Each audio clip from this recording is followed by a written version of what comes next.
পাকিস্তানের সেনা ক্যাম্পে ভয়াবহ জঙ্গি হামলা। মঙ্গলবার রাতে বিস্ফোরক বোঝায় দুটি গাড়ি নিয়ে সেনার ক্যাম্পে ঢুকে পড়ল দুই আত্মঘাতী জঙ্গি।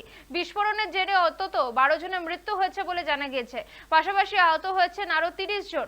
মঙ্গলবার সন্ধ্যায় মর্মান্তিক ঘটনা ঘটে পাকিস্তানের খাইবার পাখতুনখোয়া অঞ্চলে। জানা গিয়েছে সন্ধ্যা নাগাদ দুটি গাড়ি অত্যন্ত দ্রুত গতিতে সেনা ক্যাম্পের গেটে ধাক্কা মারে। বিস্ফোরক বোঝায় গাড়ির ধাক্কায় ভয়াবহ বিস্ফোরণ ঘটে। এরপর জঙ্গিরা ক্যাম্পের মধ্যে ঢোকার চেষ্টা করলে তাদের আটকায় নিরাপত্তা বাহিনী। শুরু হয় গুলির লড়াই। এই জঙ্গি হামলায় মৃত্যু হয় 12 জনের। পুলিশের দাবি, মৃতদের মধ্যে 4 জন শিশুই। তারা ক্যাম্পের পাশেই থাকতো। অন্যদিকে সেনার পাল্টা হামলায় 4 জন জঙ্গির মৃত্যু হয়েছে। এই হামলার দায় স্বীকার করেছে তালিবান মদতপুষ্ট জঙ্গি গোষ্ঠী জেশ-উল-ফুরসান। পাক সরকারের অন্যতম মাথা ব্যথা তেহরিক-ই-তালিবানের সঙ্গে যুক্ত হয়েছে এই সংগঠন। এই বন্য জেলা পাকিস্তানের অত্যন্ত অশান্ত অঞ্চল হিসেবেই পরিচিত। আফগানিস্তান সীমান্তবর্তী অঞ্চলে প্রায়শই জঙ্গি হামলার ঘটনা ঘটেই থাকে।